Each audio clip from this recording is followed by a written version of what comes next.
Biliasime, channel to the back welcome. It seems I'm in a forgetful mood as I messed up my channel intro. How on topic, as today we're talking about the most forgettable boss fight from each Soulsborne game. These are the fights that, for whatever reason, nobody recalls or mentions in conversation. This could be because the fight is boring, maybe the route is optional so players skip the fight. Whatever the case, it's time to shine a light on these forgotten gems and figure out why these fights are so tucked away from center stage. Now, of course, there are bound to be people in the comments who remember some of my choices, but I'm gonna go with a mix of fights I know the community has forgotten before, as well as some that I genuinely forget exist when I boot up a new game. So without further ado, the most forgettable bosses in each Soulsborne game ranked, and let me know which boss you've forgotten the most down below. Stepping into Demon Souls, this is actually a very easy pick, because there's one boss that I've seen over the years being left in the background, and there's also a very easy explanation as to why. The most forgettable boss in Demon Souls is the Dirty Colossus, boss of the Swamp of Sorrow. Firstly, we have to keep in mind how players will go through Demon Souls. A majority take on each archstone in order, meaning the Valley of Defilement is always left for last, once a player is fully equipped and strong enough to handle the dangers within, which leads to the players breezing through many of the fights, from the Leechmonger to the Dirty Colossus. But unlike the Leechmonger, who at least has a design people are bound to remember and a clear weakness to fire, the Dirty Colossus could almost blend into its surroundings. It's a cobbled together creature that looks confusing, to say the least. I'm not really sure what it's supposed to be, only that it is horrifying, but goes down like a hot knife through butter. And secondly, this fight is immediately followed by Maiden Astraea and Garl Vinland, who completely steal the spotlight. We all remember the Valley of Defilement Archdemon, one of the first truly tragic boss fights in Soulsborne, but nobody remembers their bodyguard, Dirty Colossus. His level is far more memorable than him as well, the Swamp of Sorrow, a dark expanse of murky sludge and danger. The other bosses from the other Archstones all have a gimmick or straight up memorability to keep them from this list. What is Dirty Colossus's gimmick? What freshness does it bring to the table? If you can't answer that, that's why it's forgettable. For Dark Souls, there are two bosses I think are forgettable for different reasons, and shockingly, neither of them are the Demon Fire Sage. I know, but my hatred for that reskinned reskin means I begrudgingly remember him, thus I can't personally say he's my most forgettable boss. My honourable mention, the Gaping Dragon, suffers from players master keying down into Blighttown through the back entrance, thus skipping the fight entirely and making the depths a redundant area to run through on repeat playthroughs. Heartbreaking for me to say as a gaping stan, but luckily there is another boss that's even more forgettable, and it's a mandatory fight to experience some of the best parts of the game.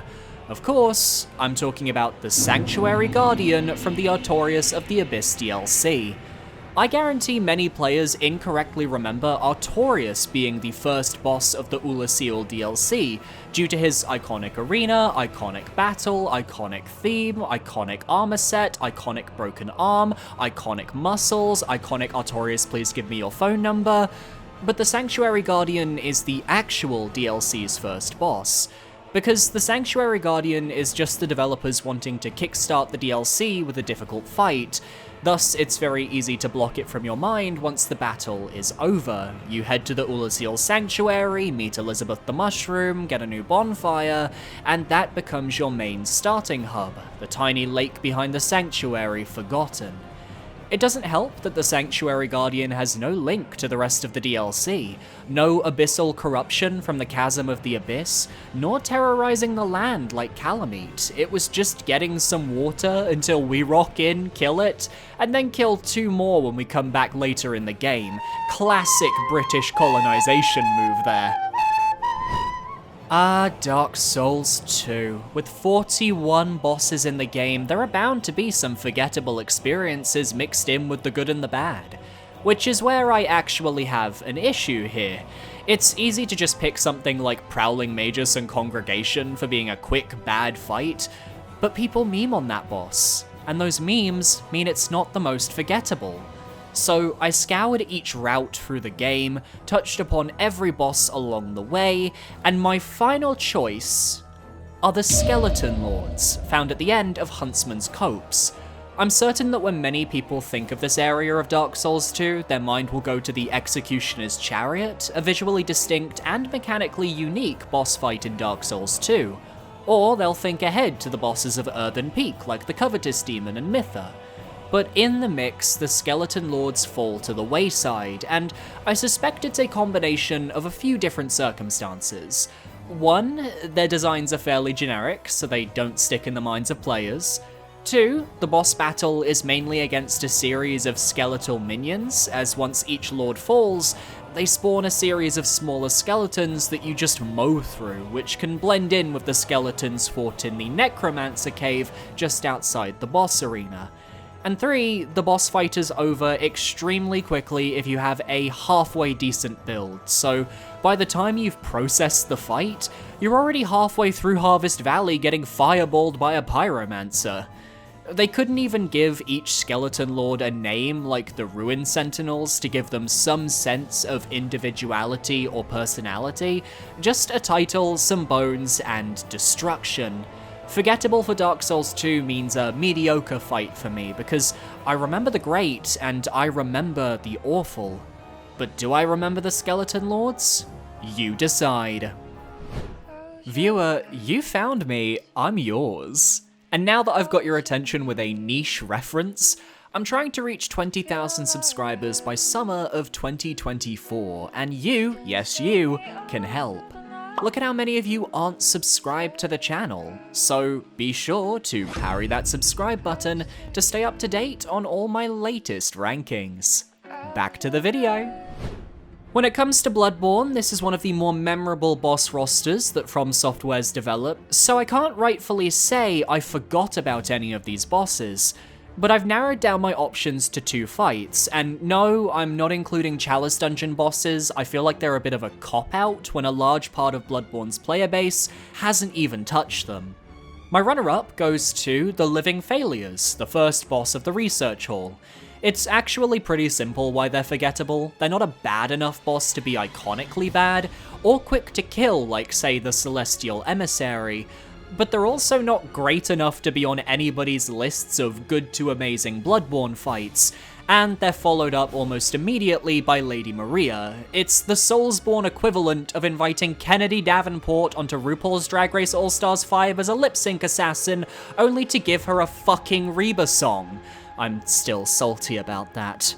But taking away the DLC, there's one base game fight that I've seen forgotten time and time again, and it's Dark Beast Paarl, boss of the Hypogean Jail.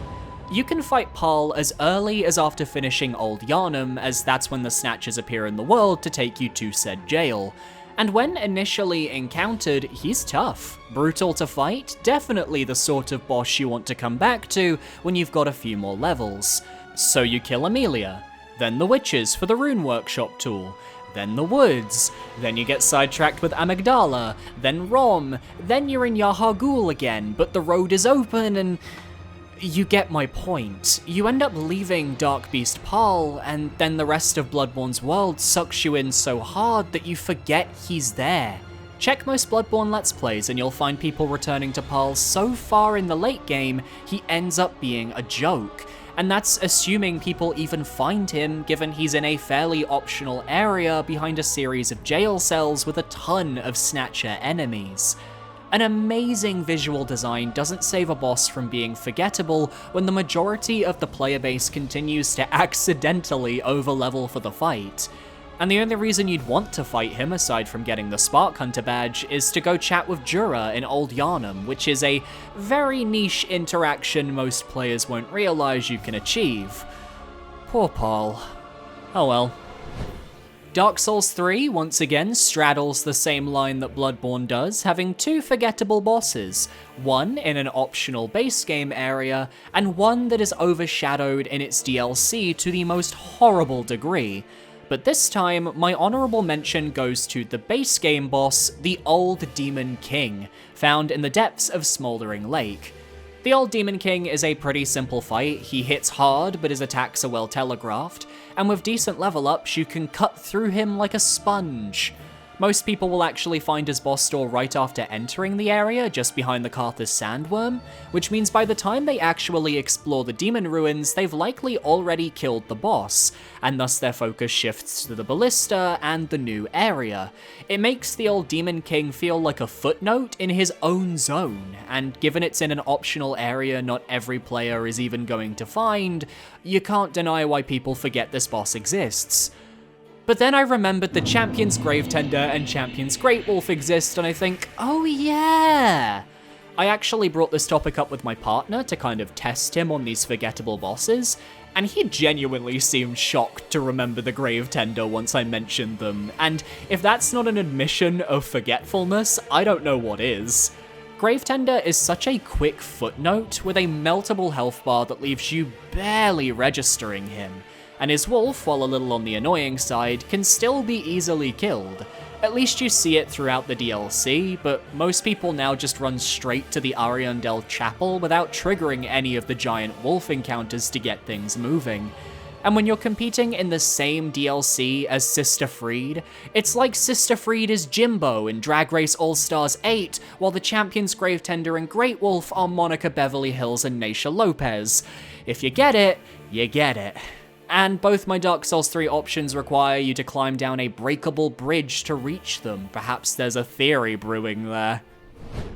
Okay, for Sekiro Shadows Die Twice, this is a genuinely hard choice, because I'm only allowed to pick from the main bosses. Mini-bosses don't count, so no Blazing Bull, no Mist Noble, etc.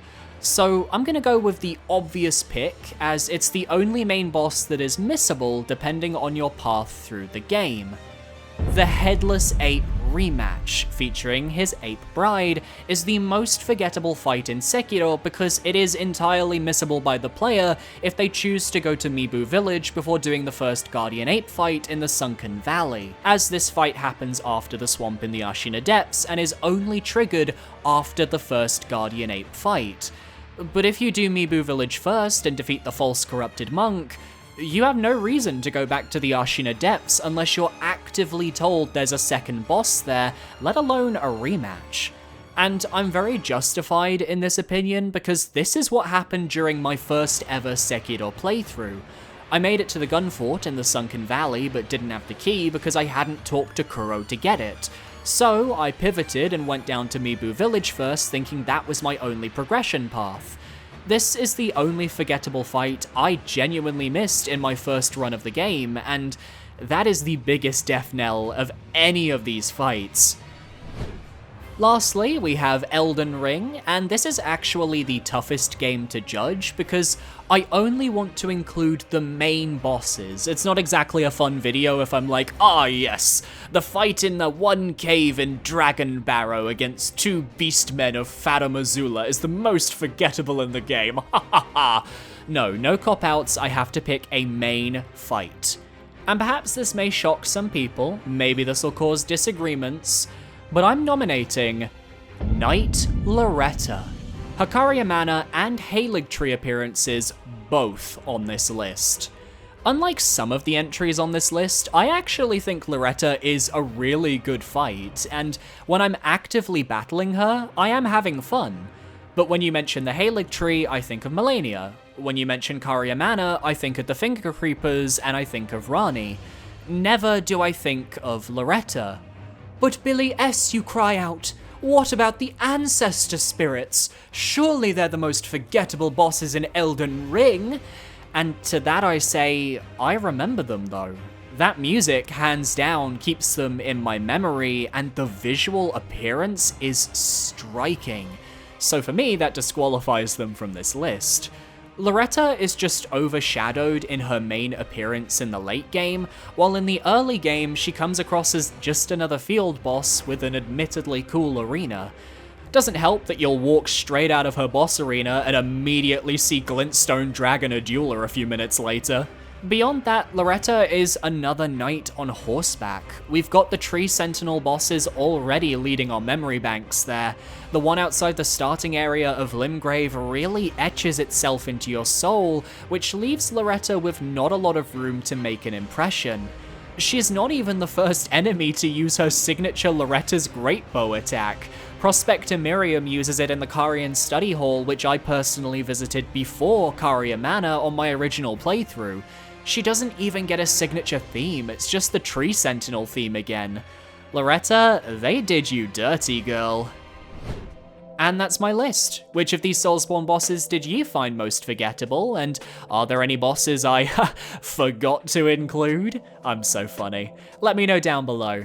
But what you shouldn't forget is to parry that subscribe button to stay up to date on all of my future Soulsborne videos every single Tuesday. My socials are on screen now, feel free to follow where you feel comfortable. I recommend my Twitter, my Blue Sky, or my Discord, whatever floats your boat. A massive shout out to my patrons over on Patreon, thank you for supporting me for another month, you guys are amazing, and I will see you guys in the next one. Adios!